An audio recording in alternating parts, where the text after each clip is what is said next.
Hey guys, Joan here, back with the cider review from my good buddy up in Scotland, Alan, the cider Meister. Cheers and beers to you guys.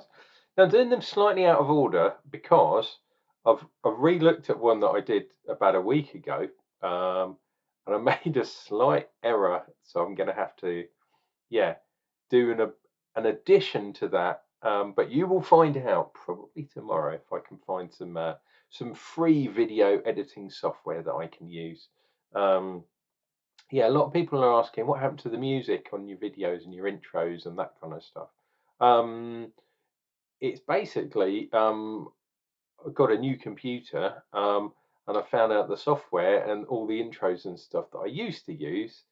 You can no longer get that software. So even though, I mean, theoretically, I could dust out the old computer and use it, it's rubbish.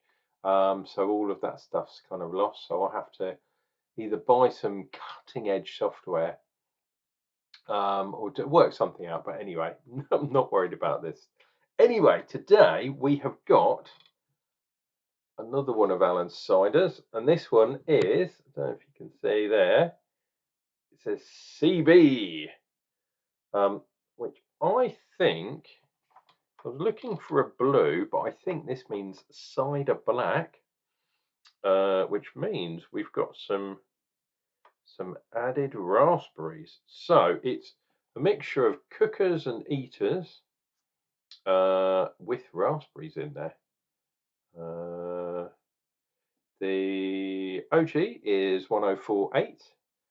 Got down to 1003, which is pretty good. Anything near the magic 1 mark, sometimes slightly underneath, is very good. But 003 is quite a good place to finish because it implies that there might be some residual sweetness there, perhaps.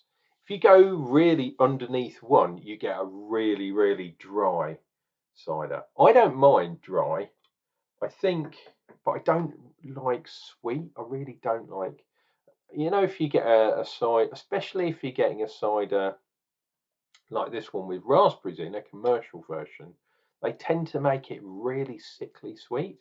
And raspberries aren't really a sweet fruit. Like naturally, they're not sweet. Oh, we got a hiss on that bad boy.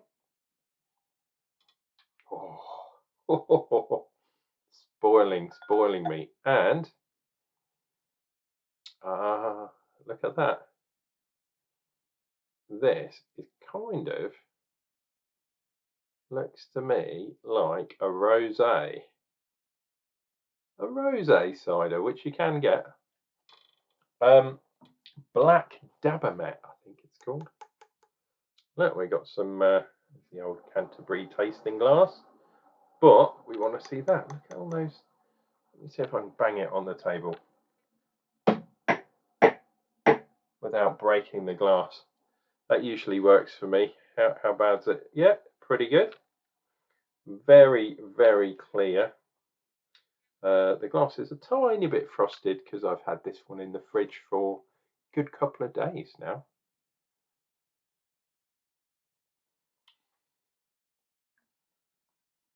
Now I'm getting the aroma of perhaps some sweetness, and I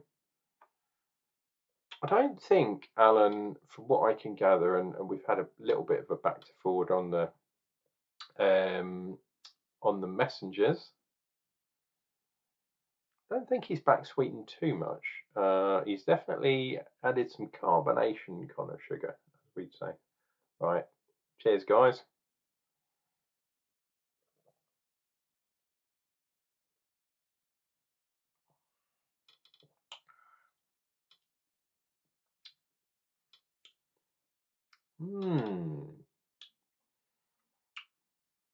Interesting. So I've had, although I messed up the video, I've had this cider without the raspberries before, and just because I messed the video up, which you will see tomorrow or the next day, I have to say, I prefer the one without the added raspberries in. You will see why, but it's very, very smooth kind of cider. And this one, with the added raspberries, it's kind of made it a bit more sour. Wow, it's quite carved up. Yeah, I think the raspberries have soured it up a bit.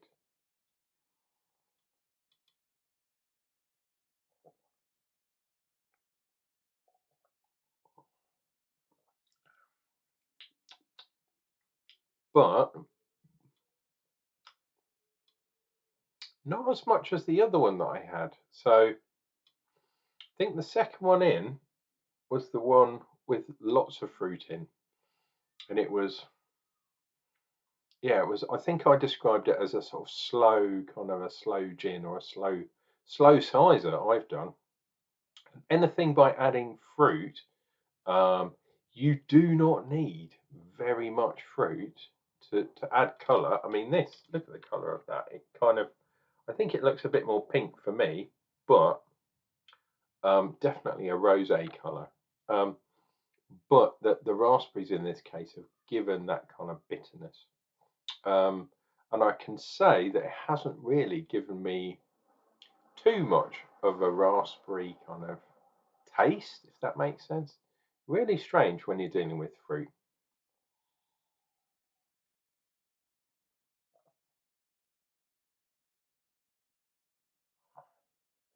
Oh,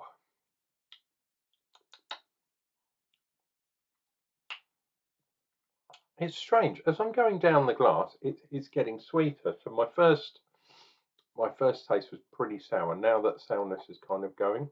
Um, but I still much prefer this. So far, this cider without the raspberries has been my favourite out of all of them so far, and I think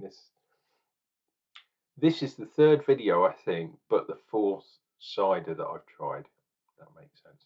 I think that's right. I'm getting really confused. When you go to a beer festival, everything gets really confused, and I haven't quite picked up with doing reviews and stuff since. But I'm back on the wagon now. Gave myself more or less a whole week for my liver and everything to recover. For those of you that didn't see my full video, at the beer festival, I was only there for one day, but I had 19 beers. That was my final count. And that was what, 5 days ago, something like that. So this is my first drink in 5 days, which is, yeah, I was feeling rough the next day. Ugh.